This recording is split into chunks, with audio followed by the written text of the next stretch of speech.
आदिवासी रघुवर सरकार को कभी नहीं भूल सकते हैं दोस्तों हमारे झारखंड की राजनीति पर रघुवर दास पूर्व मंत्री बाइक होने जा रही है। लेकिन आपको ये समझना होगा कि क्या रघुवर सरकार की राजनीति इस झारखंड पर टिक पाएगी, क्योंकि भारतीय जनता पार्टी प्रदेश अध्यक्ष बाबूलाल मरांडी का सीधे ये मानना है कि हमारे झारखंड पर रघुवर सरकार ना होने की वजह से, रघुवर दास ना होने की वजह से आज भारतीय जनता पार्टी को करारा जवाब हारने का सामना मिला है। लेकिन आज की तारीख पर यह भी समझना बहुत ज़रूरी है, आदिवासियों को कभी नहीं भूलना चाहिए इस रघुवर को। ना भूलने की कुछ फार्मूला मैं आप सबको बताऊंगा।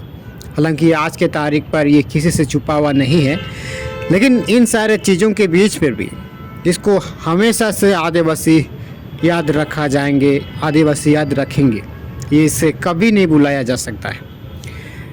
रघुवर दास के समय पर जो भारतीय जनता पार्टी ने जो कृत्य किया है ना, ये आदिवासी समाज आने वाले पीढ़ी तक भारतीय जनता पार्टी को कभी नहीं भूल सकते हैं।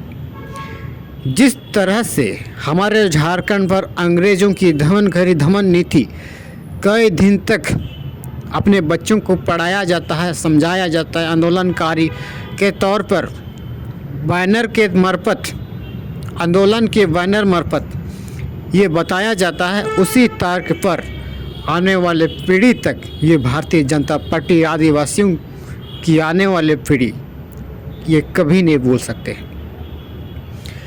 इससे जानने के लिए आपको कुछ पीछे जाना पड़ेगा।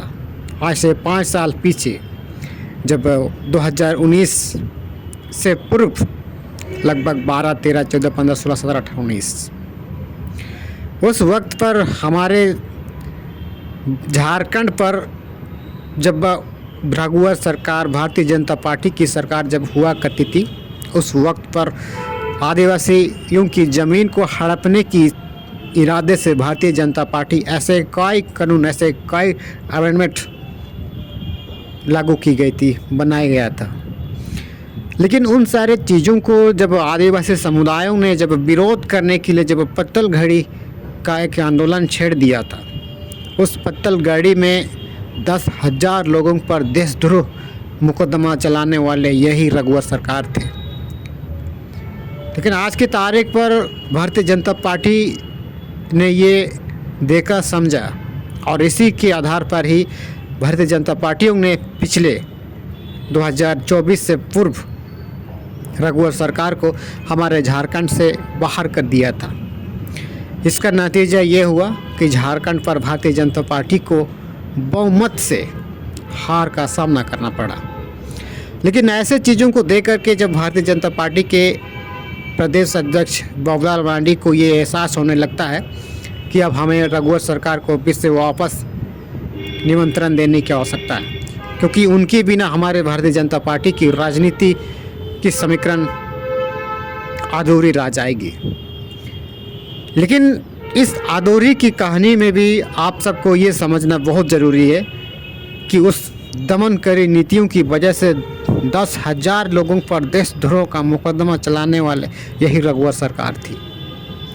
भला इस दमनकारी सरकार को भला कौन बोल सकता है। दोस्तों, मैं आपको जानकारी के लिए बता दूं, आज से कई पूर्व में जब हमारा भारत जब अलग नहीं हुआ था, उस समय भी उस किसी साम्राज्य की शासन प्रशासन के नेतृत्व पे के अधीन पर ही हमारा भारत चलाई जाती थी। अब उस वक्त पर भी हमारे भारतवर्ष पर अंग्रेज़ों के खिलाफ, उस प्रशासन, उस कानून कायदे के खिलाफ आंदोलन करने की कहानी प्रचलित है। लेकिन पत्तलगढ़ी के मामले पर भी इस आंदोलन करने की कहानी को भी आपको आने वाले समय पर कभी नहीं भूलनी चाहिए, क्योंकि जिस तरह से भारतीय जनता पार्टी अपने चंद फायदों की राजनीति के लिए खूंटी जिला पर, खूंटी डिस्ट्रिक्ट पर जब पत्तलगढ़ी आंदोलन जब हो रही थी, उस वक्त पर भारतीय जनता पार्टी कि कोई भी विधायक, कोई भी मंत्री ने कुछ नहीं बोला। 10,000 लोगों पर जब देशद्रोह का जब मुकदमा चलाया जा रहा था, उस वक्त पर ये भारतीय जनता पार्टी, कड़िया मुंडा, अर्जुन मुंडा, नीलकंठ मुंडा, कोचे मुंडा, ये लोग एक शब्द नहीं बोला। वो लोग साइलेंट मोड में रह गए, एकदम चुपचाप हो गया। और नतीजा ये हुआ जब 2019 में उनको हार का सामना करना पड़ा। बड़े दुर्भाग्य की बात है। उस हालात की आज भी आप समझने की आप प्रयास करते हैं ना, देखने की प्रयास करते हैं ना, जानबूझ करके उस सिस्टम को दबाने के नियत से ही 10,000 लोगों पर देशद्रोह का मुकदमा चलाया गया था। और आज की तारीख पर जब ये कहानी को जब फिर से आप समझने की प्रयास करते हैं, दोहराने की आप प्रयास करते हैं ना, तो भारतीय जनता पार्टी को घबराहट फील होती है। और इन्हीं चीज़ों को देख कर के ही रघुवर दास को पिछले 2024 से पहले राजनीति की मरफत से, राजनीति की बैनर से इनको बाहर भेज दिया था। हालांकि जब भारतीय जनता पार्टी के लोग जब ये समझ गए थे, ये समझ रहे हैं कि उनकी बिना हमारे झारखंड की राजनीति में हमें जीत हासिल नहीं हो सकती है।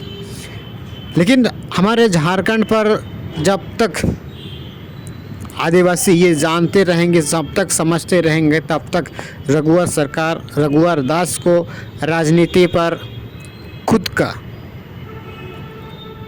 पैठ नहीं जमा पाएंगे। राजनीति में भले उनकी जितनी पकड़ क्यों ना हो, क्योंकि चुनाव तो आम जनता ना चुनेगी। जब सरकार ही नहीं बनेगी, उनके जब विधायक ही नहीं बनेगी, तो सरकार काहेगा बनेगा। क्योंकि जब रघुवर दास गांव देहात पर जाएंगे राजनीति करने के लिए, जब चुनाव अखाड़े पे आएंगे, तब तक आदिवासी उस पत्तलगढ़ी की आंदोलन हमेशा भुलाया नहीं जा सकता है। भले अंग्रेज़ की जिस तर्क पर जो हमें सिखाया जाता है, पढ़ाया जाता है, वो भले भूल सकते हैं, लेकिन झारखंड पर जो 10,000 लोगों पर जो देशद्रोह मुकदमा कराने वाले भारतीय जनता पार्टी के लोग को कभी नहीं बुलाया जा सकता है।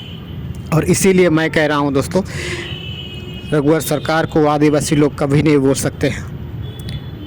भले ही कितना भी कुछ कर ले, आज के तारीख पर जिस तरह से आदिवासियों को बेदखल करने के लिए उस सरकार ने हर एक तरीक़ा से अतिक्रमण किया गया है, उस अपनी सरकार के कार्यकाल पर कई ऐसे नाम हैं हमारे झारखंड पर जो भारतीय जनता पार्टी की सरकार हुआ करते थे। ऐसे समय पर ही हमारे पूर्वजों की नामकरण को चेंज करके आदिवासियों की डेमोग्राफी को चेंज करने में यही भारतीय जनता पार्टी के लोगों की राजनीति का ये खेल है। ये बात जब आज की तारीख पर जब लोग समझ रहे हैं, जान रहे हैं, तो फिर भारतीय जनता पार्टी 2024 के चुनाव पर ये लोग पूरी तरह से हार चुके हैं। ये हमेशा इतिहास में कभी नहीं भुलाया जाना चाहिए। और इसीलिए मैं कह रहा हूँ दोस्तों कि आदिवासी भारतीय जनता पार्टी की रघुवर सरकार को कभी नहीं भूल सकते। बाकी आपका क्या ख्याल है? क्या राजनीति पर आकर के भारतीय जनता पार्टी को फिर अपनी विरासत वापस मिल पाएगी या फिर नहीं, ये तो आने वाले वक्त ही बताएगी। लेकिन जब तक हमारे झारखंड पर आदिवासी रहेंगे, जब तक हमारे झारखंड पर सिस्टम रहेंगे, लोकतंत्र रहेंगे, तब तक भारतीय जनता पार्टी को कभी नहीं बुलाया जा सकता है। तो ये जानकारी आप सबको कैसे लगी, ऐसे तमाम छोटी बड़ी जानकारी से हम आप सबको अवगत करेंगे। अगर हमारे दी गई जानकारी आपको अच्छा लगा है तो इस वीडियो को शेयर कर दीजिए और चैनल को सब्सक्राइब नहीं किए हैं तो सब्सक्राइब कीजिए, क्योंकि इसी तरह से जुड़ी जानकारी हम आपके आने वाले समय पर हम देते रहते हैं। धन्यवाद।